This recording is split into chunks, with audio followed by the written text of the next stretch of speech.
Que a graça e que a bendita paz de Cristo Jesus esteja abundantemente com cada um dos irmãos e irmãs. Amém? Gente, quem olha assim, o Newton dirigindo um culto, parece até que ele tem 50 anos de igreja, né?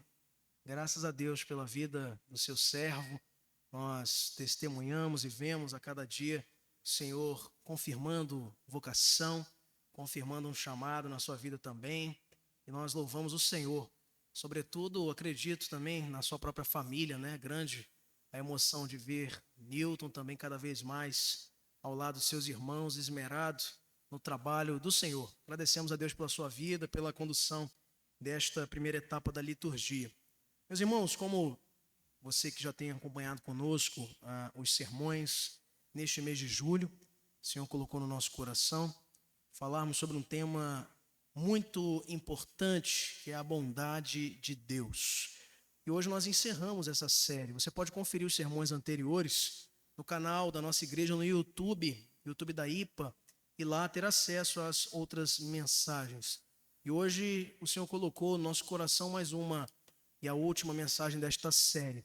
Eu convido então a sua atenção para o texto que se encontra no livro de Salmos, no capítulo de número 23, e nós vamos ler os versos de 1 até o verso de número 6. Texto muito conhecido de todos os irmãos e que o Senhor nos trouxe para refletirmos e meditarmos com a amada igreja. Salmo, capítulo 23, nos versos de 1 a 6. À medida em que você encontrar, fique de pé em reverência à palavra, a santa palavra do Senhor, para podermos ler e acompanhar. Salmo 23, nos versos de 1 até o verso 6.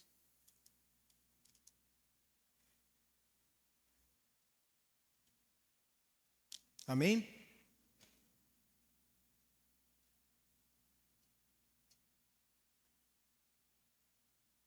Diz assim a palavra do Senhor: O Senhor é o meu pastor, nada me faltará. Ele me faz repousar em pastos verdejantes, leva-me para junto das águas de descanso, refrigera minha alma, guia-me pelas veredas da justiça, por amor do seu nome. Ainda que eu ande pelo vale da sombra da morte, não temerei mal nenhum, porque tu estás comigo. Teu bordão e o teu cajado me consolam. Preparas-me uma mesa na presença dos meus adversários. Unges-me a cabeça com óleo. O meu cálice transborda. Bondade e misericórdia certamente me seguirão todos os dias da minha vida, e habitarei na casa do Senhor para todo o sempre. Vamos ler todos juntos o verso de número 6 em alta voz. Bondade e misericórdia certamente me seguirão todos os dias da minha vida, e habitarei na casa do Senhor para todo o sempre. Oremos, queridos, curva a sua cabeça mais uma vez. Santo Deus, diante da tua palavra estamos, para dela aprendermos, para dela nos abeberarmos, e nesta noite rogamos humildemente tua instrução para os nossos corações. Como tu falaste a mim, Senhor, para este sermão, encerrando essa série onde temos sido encorajados a crer na tua bondade, nós te rogamos que tu também possa confirmar no coração de cada um dos teus filhos que nessa noite não vieram aqui por acaso, pois foram trazidos seguramente pela tua providência. Abençoa-nos e abre nosso entendimento para que nada irrelevante possa nos desconcentrar e que a nossa atenção, nosso foco estejam no que tu tens a falar aos nossos corações. Assim te rogamos em nome de Jesus. Amém e amém. Podeis sentar, meus irmãos.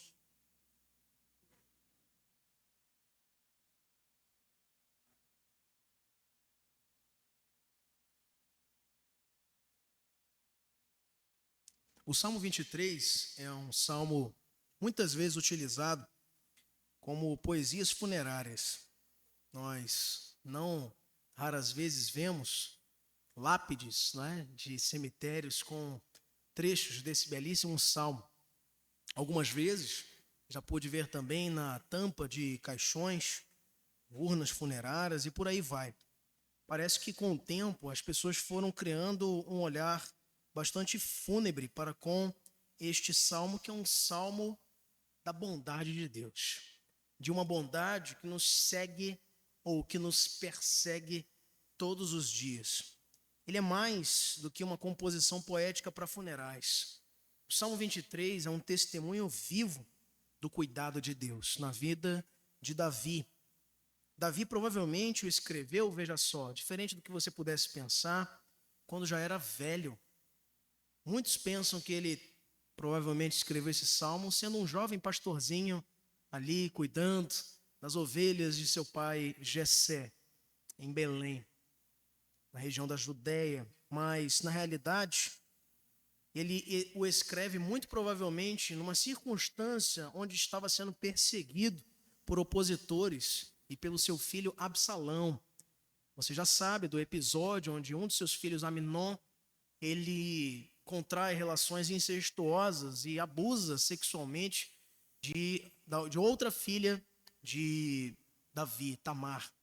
Então, diante desse abuso, Absalão, que era outro irmão, se vê ali inquieto com toda essa circunstância, cobra providências de Davi, que nada faz por conta dessa crise familiar, e tudo isso recobra um preço muito alto a Davi. Absalão, então, se investe de um desejo de vingança para com o silêncio de Davi em relação ao abuso cometido por Aminon e mata Aminon.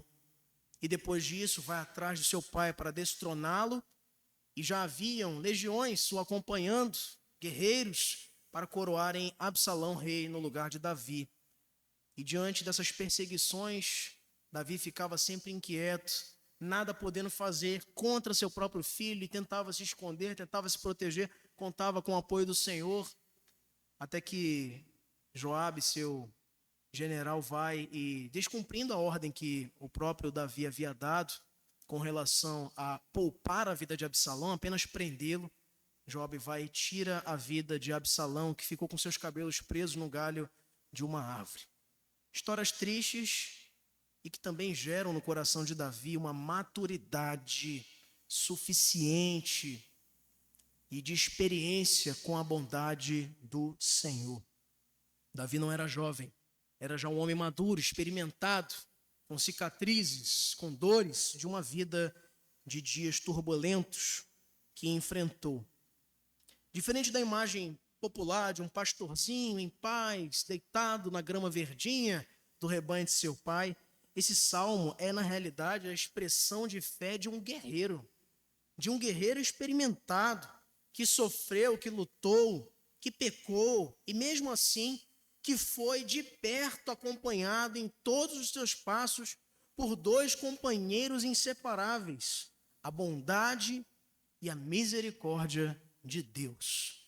É difícil compreender esse contexto se nós não nos aprofundamos no estudo desse salmo, porque todo o ambiente, toda a imagem que surge para nós ao meditarmos nesse salmo é o ambiente do campo, é o ambiente de um pastor, cuidando das suas ovelhas, experimentando paz. Dificilmente você recolheria esses detalhes se eu não dissesse, ou se não fôssemos pesquisar estes elementos, mas salta-nos muito mais ao destaque esses elementos de um guerreiro já com lutas, com uma trajetória de dificuldades enfrentadas, quando a gente começa a observar como ele narra quem Deus é neste salmo.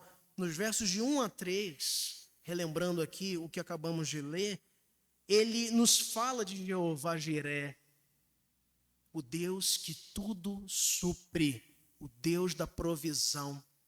O Senhor é o meu pastor, não me faltará. Esta é a melhor tradução que nós podemos ter desse texto. Quando falamos nada me faltará, se materializa muito a falta ou a provisão de Deus, como se Deus só fosse provedor para conosco com coisas que nos dá. Quando na realidade, no hebraico, é Elohim, Adonai é o meu pastor, não me faltará.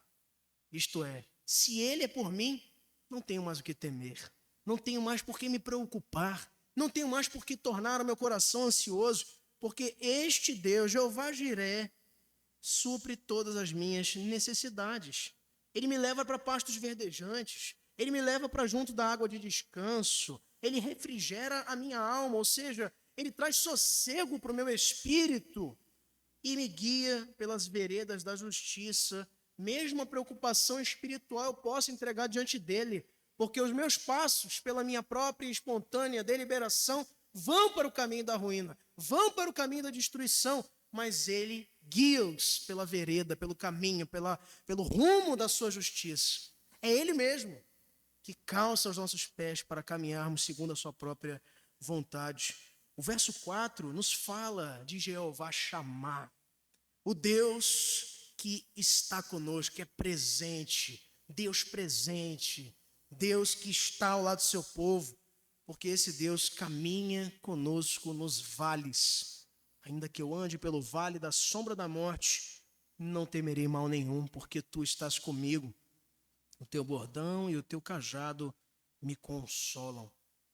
No verso 5, ele prossegue falando de Jeová Nissi. O Senhor é a minha bandeira, é por ele que eu luto, ele me honra entre os meus inimigos. O Senhor é meu libertador, Jeová Nissi, porque ele cuida de nós mesmo entre os nossos inimigos. Preparas-me uma mesa na presença dos meus adversários.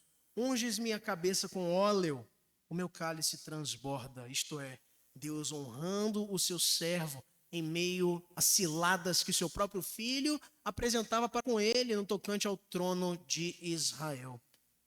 Mas no verso 6, Davi olha para trás, Davi olha para a sua história e olha para Deus, e ele só consegue ter gratidão.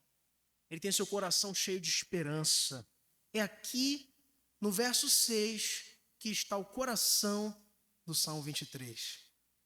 Você vai lembrar muito do verso 1 na tua rotina, do dia a dia. É muito decorável, muito fácil de memorizar. O Senhor é o meu pastor, nada me faltará. E é fato, é bonito.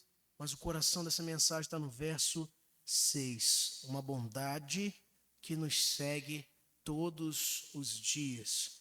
Bondade e misericórdia certamente me seguirão todos os dias da minha vida. Habitarei na casa do Senhor para todo sempre. A bondade está aqui impressa em cada letra, em cada frase, em cada conjunto de orações desse salmo. Se o Senhor é bom, é porque Ele é o nosso pastor. A sua misericórdia é tamanha, é bastante para nós, que não nos permite experimentar carestia, a falta da sua provisão.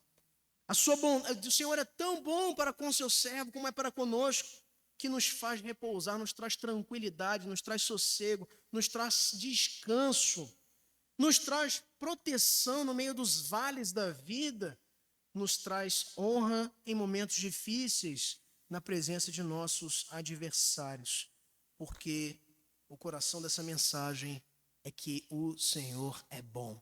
A sua bondade nos segue todos os dias.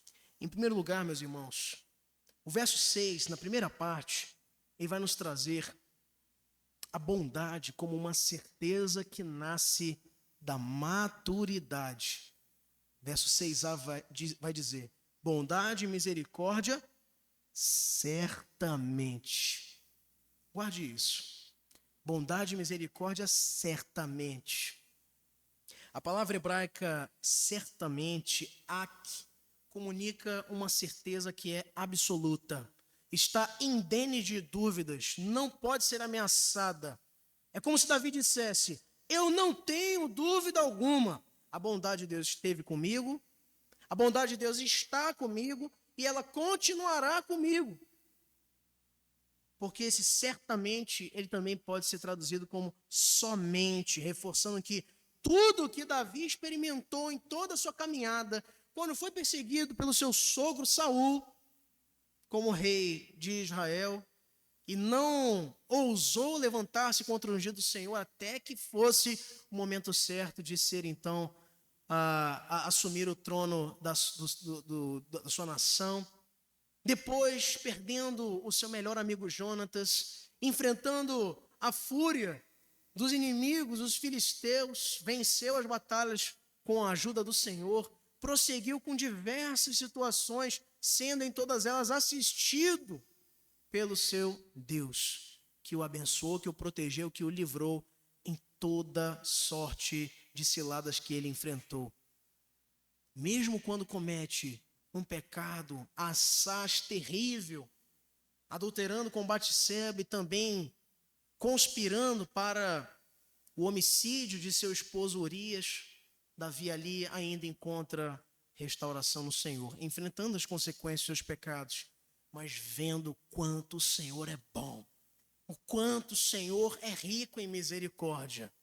E ele chega nessas conclusões de um Salmo 23, depois de uma vida de experimentação, de provações, para reconhecer e ver que em todas essas experiências que teve na sua caminhada, ele foi de alguma forma envolvido, direto ou indiretamente, mesmo quando ele não reconheceu, a bondade de Deus o envolveu, a misericórdia divina o restaurou, foi ela que o fez prosseguir. Por isso ele não tem dúvida, certamente, essa certeza não nasce de um coração ingênuo, nasce de maturidade espiritual. A fé que afirma a bondade de Deus nos dias atuais, ela é frágil, ela se limita ao dia da bonança. A malfadada teologia da prosperidade tem vociferado nos púlpitos de muitas igrejas brasileiras esta mensagem, que o Senhor só é contigo quando os teus celeiros estão cheios, de que o Senhor está contigo apenas quando não há problemas na sua vida, quando você não experimenta doença, quando você não experimenta crises, quando você não experimenta as dificuldades que a vida comum de qualquer homem e mulher vai apresentar. O que contraria um olhar de Davi para com essa bondade, que não é alterada, a sua fé na bondade de Deus, ela não é alterada pelas circunstâncias, ela se baseia em quem Deus é. Já vimos isso aqui nas mensagens anteriores. A fé que se afirma, ou que afirma a bondade de Deus nos dias maus, essa é genuína, essa é autêntica. Em tempos difíceis, quando tudo parece conspirar contra nós, a convicção da bondade divina é âncora para a nossa alma. Veja comigo o texto de Hebreus, capítulo 6, verso número 19, o que o autor vai nos dizer para nos convidar a percebermos a importância da convicção firme na bondade e no livramento do Senhor. Hebreus capítulo 6, verso número 19, diz assim: a qual temos por âncora da alma, segura e firme, que penetra além do véu. A partir do verso 18 diz: para que mediante duas coisas imutáveis, nas quais é impossível que Deus minta, forte alento tenhamos nós, que já corremos para o refúgio, a fim de lançar mão da esperança proposta. Volte para o Salmo 23 agora. Veja, certamente, não há dúvidas, o Senhor é bom. E isto é uma convicção gerada no coração de alguém maduro. E maturidade, por outro lado, não é sinônimo de velhice. Maturidade significa a frequência com a qual nós, ao lado do Senhor, na intimidade da comunhão que nutrimos com Ele, somos amadurecidos, experimentados. E eu conheço muito jovem maduro e muito velho ingênuo. Conheço também, ao mesmo tempo, pessoas já vividas, longevas e que têm muito a nos ensinar. E jovens com tanto conhecimento à disposição que não possuem muito conteúdo para atravessarem os mares difíceis da fé. A convicção, a certeza que Davi nutre aqui é para nós um convite, um desafio. A fé cristã, meus irmãos, especialmente nos tempos de dor, ela é provada pela confiança que nós temos no caráter de quem Deus é. E Ele é bom. Quando o sofrimento obscurece de nós as evidências dessa bondade, o cristão não precisa ver, ele precisa crer. E vê, enxerga que a sua fé não se apoia em vista, se apoia em promessas. de Deus. A bondade de Deus não é um atributo distante, intangível, não. A bondade de Deus, para Davi, é o socorro no vale, é o refrigério da alma, é a provisão na sua mesa. Na vida simples, no dia a dia, a bondade de Deus está. E não podemos duvidar disso. Esse é um fato vivenciado para quem crê, mesmo em meio à perda, mesmo em meio à dor, mesmo em meio à espera. Como disse John Newton, o conhecidíssimo autor do cântico Amazing Grace, ao final da sua vida, ele registrou: eu sou um grande pecador, porém, Cristo é um grande Salvador. Por isso, podemos ter certeza, queridos, que Ele não nos abandonará pelo caminho, porque é fiel e justo para cumprir o que nos prometeu. John Owen, o puritano, nos disse que a fé não se contenta com possibilidades. Ela se apoia em certezas reveladas. Você pode na sua caminhada prosseguir crendo, meus irmãos, que não é a circunstância difícil que nos prova e que nos atribula nessa jornada que vai tirar de nós a confiança que o Senhor tem ainda manifestado seu favor a nosso respeito.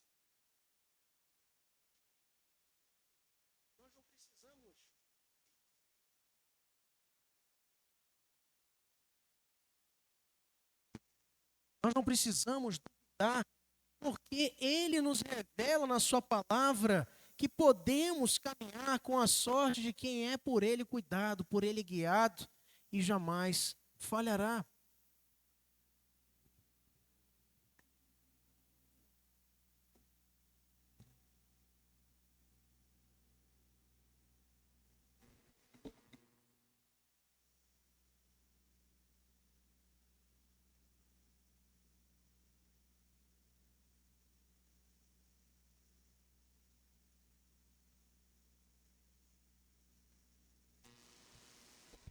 Pronto.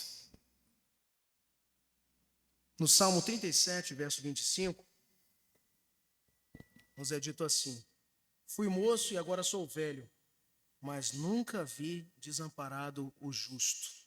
Lamentações, capítulo 3, verso 22 e 23, Jeremias nos diz que as misericórdias do Senhor renovam-se a cada manhã. Para nós, a bondade do Senhor deve ser uma certeza, e ela é fruto, é produto de um coração maduro no Senhor.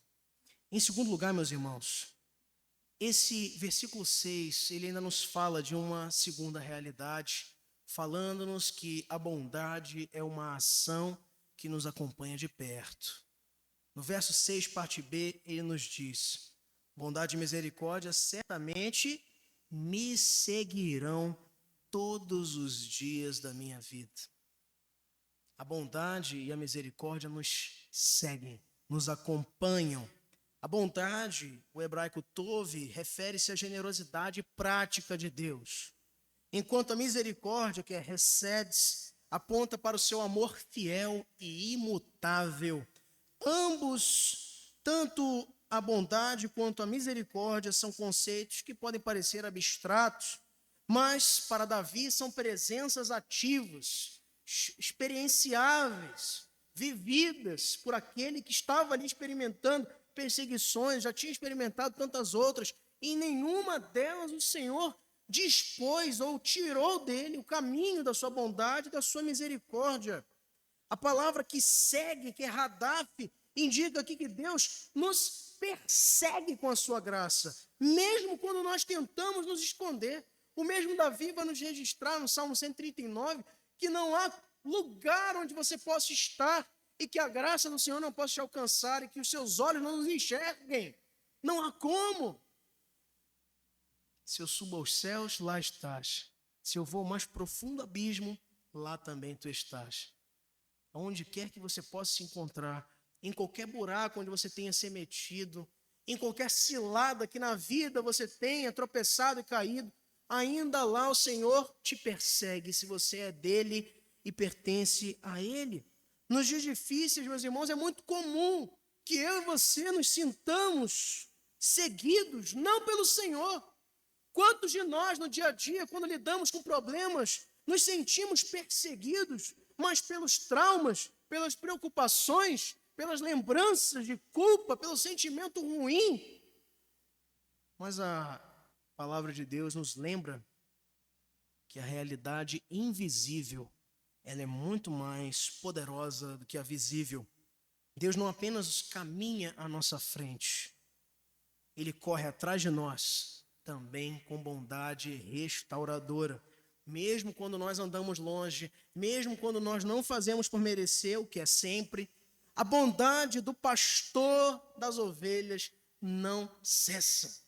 A sua misericórdia nos persegue. Aqui o termo Hadaf, que diz, me seguirão todos os dias da minha vida, indica uma corrida com uma sombra que está atrás de nós, como na imagem escolhida não por acaso. Deus está o tempo inteiro, e mesmo quando você não enxerga, sua bondade, sua misericórdia está ao nosso lado, está diante de nós, está atrás de nós, não nos deixa na caminhada, sempre está diante de nós. No tempo da provação, a bondade de Deus não é removida do nosso caminho.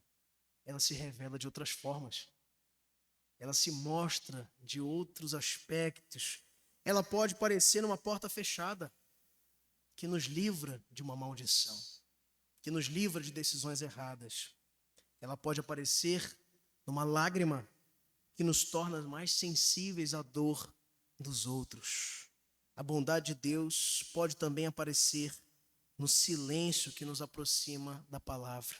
A solidão também muitas vezes vai ser na nossa caminhada uma prova da bondade de Deus.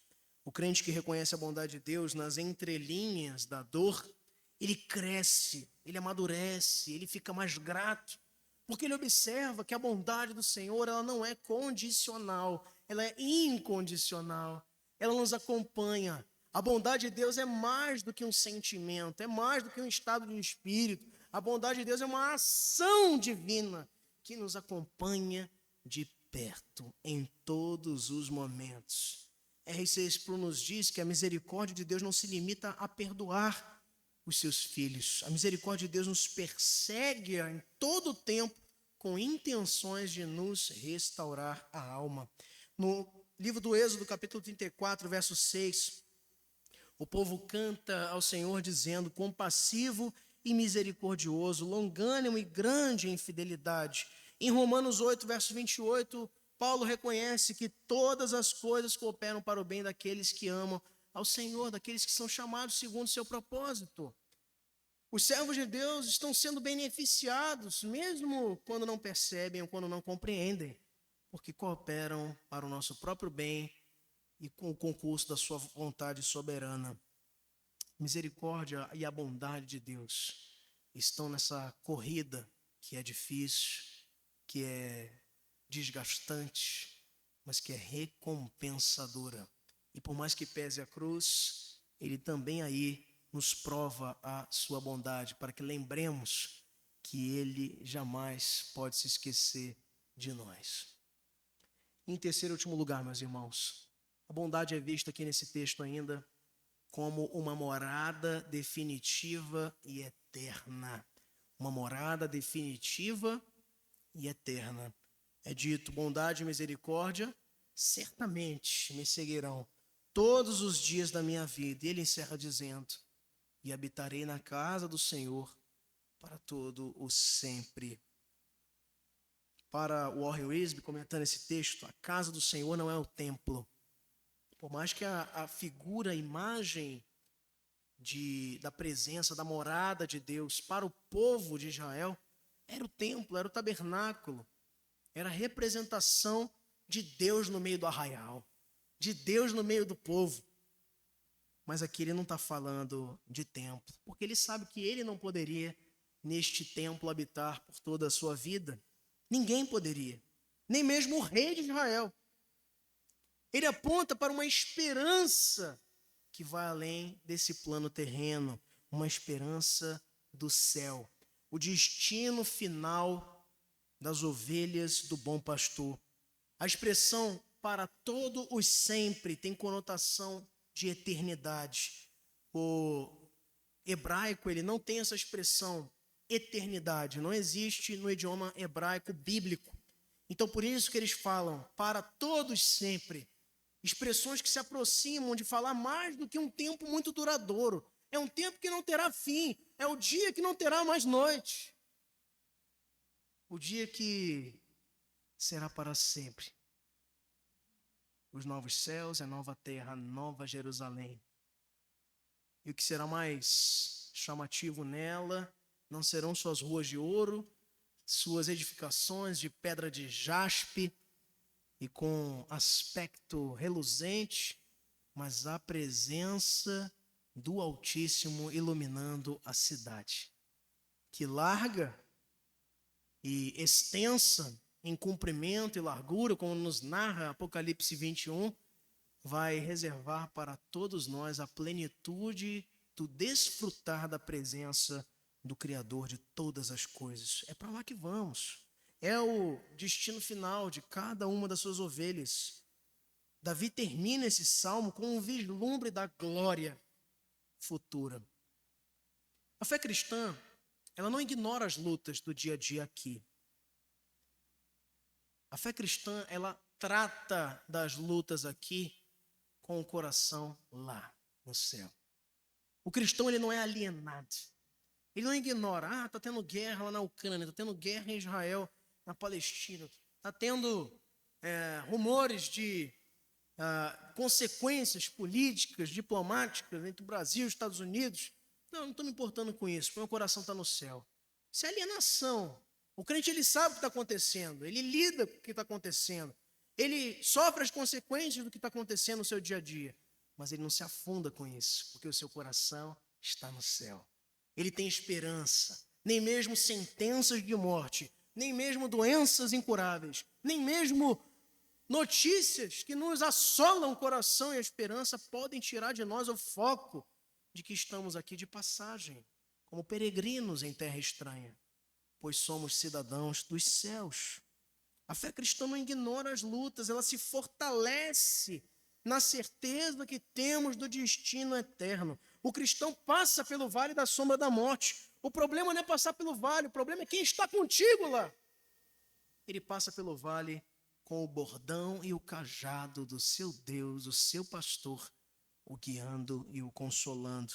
Ele é seguido pela bondade de Deus aqui, nas lutas da terra, nas mazelas da nossa sociedade, nas doenças que ainda veremos que ter, nos desgastes que haveremos de enfrentar. Você segue aqui com a bondade de Deus, para que seja acolhido na glória muito em breve.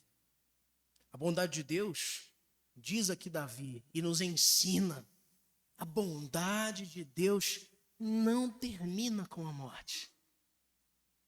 Ela continuará na eternidade. Como disse certa vez Charles Spurgeon, a bondade de Deus é a carruagem que nos leva para o lar. Nos momentos de crise, é a lembrança no céu, do céu, que protege o coração do crente de se desesperar. A certeza da eternidade coloca em perspectiva as nossas dores, porque agora você não se mais afronta ou se aterroriza com o mal que bate à sua porta, porque você sabe o que te espera e é a glória do Senhor, morada que o nosso Mestre foi para nos preparar. A certeza da eternidade nos coloca em outra perspectiva em relação às dores. Por isso, querido irmão, crer na bondade de Deus é resistir ao pessimismo do mundo, ao medo, à frieza, mesmo quando tudo parece se arruinar.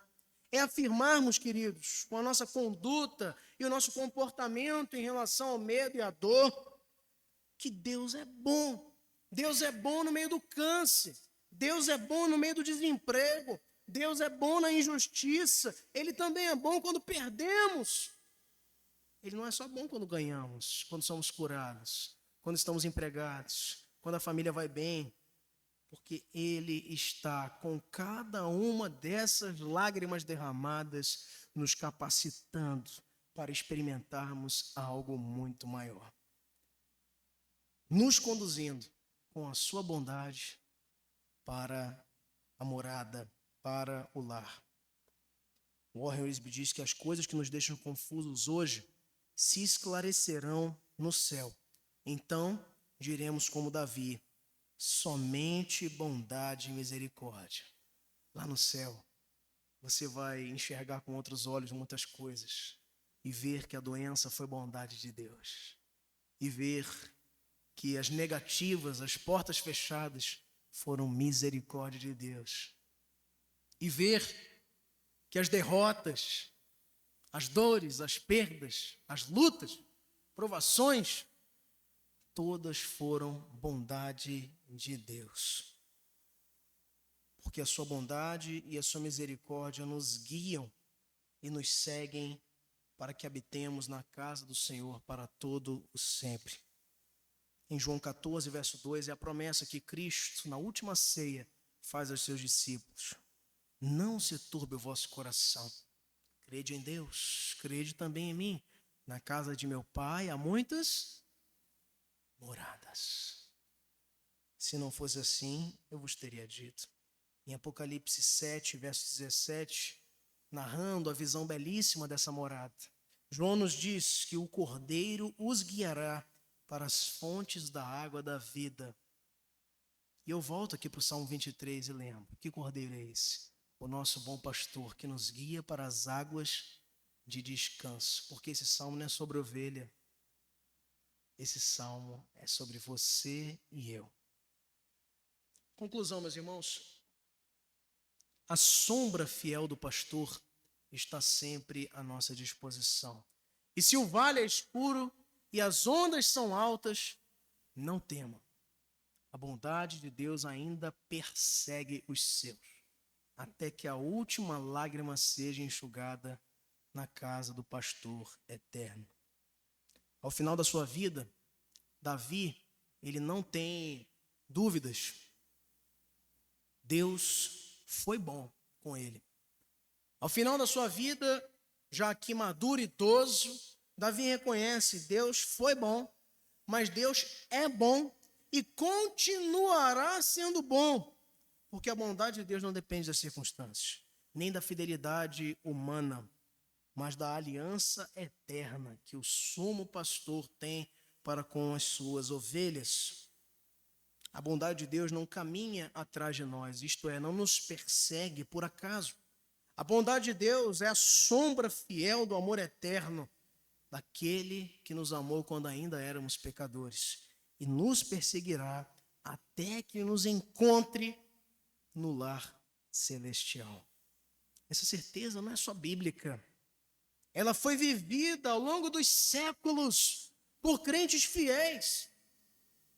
Não é só um texto para nossa aplicação, é também um testemunho vivido por gente que experimentou as piores dores que se possa experimentar e que ainda assim tinha condições de, inspirado pelo Santo Espírito de Deus, reconhecer essa bondade que nos segue em todos os dias. Horácio Spafford, que foi um cristão presbiteriano do século XIX, na América, ele era advogado, empresário em Chicago, era um homem muito piedoso, amigo próximo do grande evangelista Dwight Moody. Em 1871, Horácio Spafford sofreu uma grande perda financeira no grande incêndio da cidade de Chicago, que destruiu grande parte da cidade e, com isso, das suas propriedades.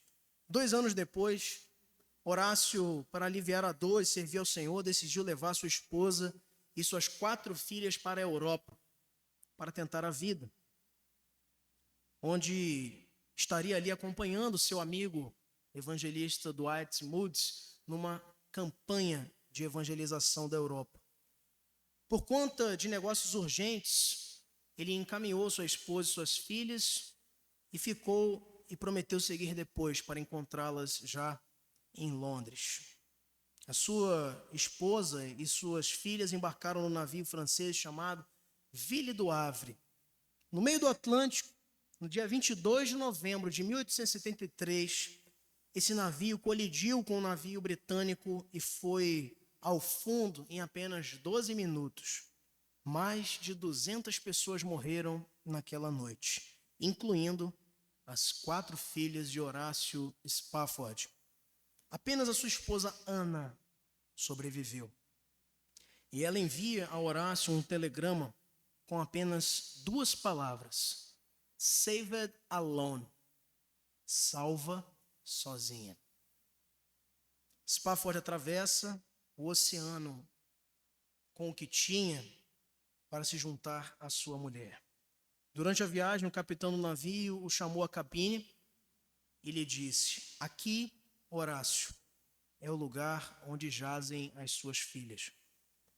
E ali, em cima das águas, onde as suas filhas tinham morrido, ele desce a cabine com a alma muito ferida, escreve as palavras que ecoam até hoje em nossos lábios: se paz a mais doce me deres gozar, se dor a mais forte eu sofrer, seja o que for, tu me fazes saber, és bom com o meu ser. Nós cantamos Feliz eu serei com Jesus, mas na versão original é assim: it's well, oh my soul. Tu és bom, Senhor. Tu és bom. Mesmo naufragado na dor mais absurda que um pai pode viver, Horácio percebeu a bondade de Deus o seguindo. Não com explicações, não com consolo externo, não com tratamentos, terapias, mas com a bondade de Deus. A bondade de Deus nos basta. A bondade de Deus é suficiente.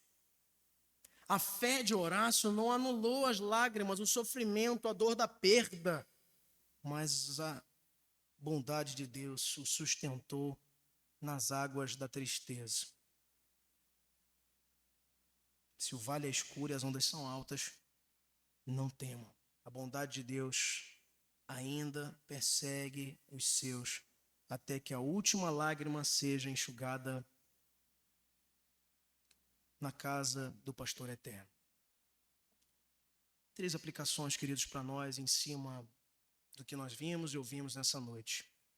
Primeiro, reconheça de uma vez por todas a bondade de Deus ao seu redor. Se de repente eu não sei o porquê que Deus colocou no nosso coração falarmos sobre esse tema, mas você sabe, você sente, você entende o que Ele quer dizer a você. Se de repente você entrou aqui nessa noite com uma vida marcada pela murmuração, uma vida marcada pela negligência para com o louvor que devemos prestar ao Senhor nas lutas, reconheça a bondade de Deus, pois ela ainda está ativa ao nosso redor. Mesmo quando não a sentimos, ela nos envolve com seus propósitos eternos.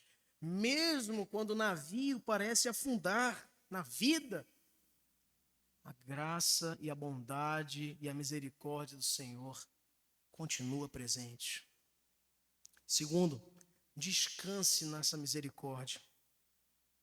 Mesmo após perdas irreparáveis, há um pastor que consola, há um pastor que nos conduz, há um pastor que nos guarda, e ele não dorme. Porque se Deus é por nós, quem será contra nós? Ele nos restaura, Ele não abandona os caídos, antes os levanta com amor e firmeza. Em terceiro e último lugar, se você tem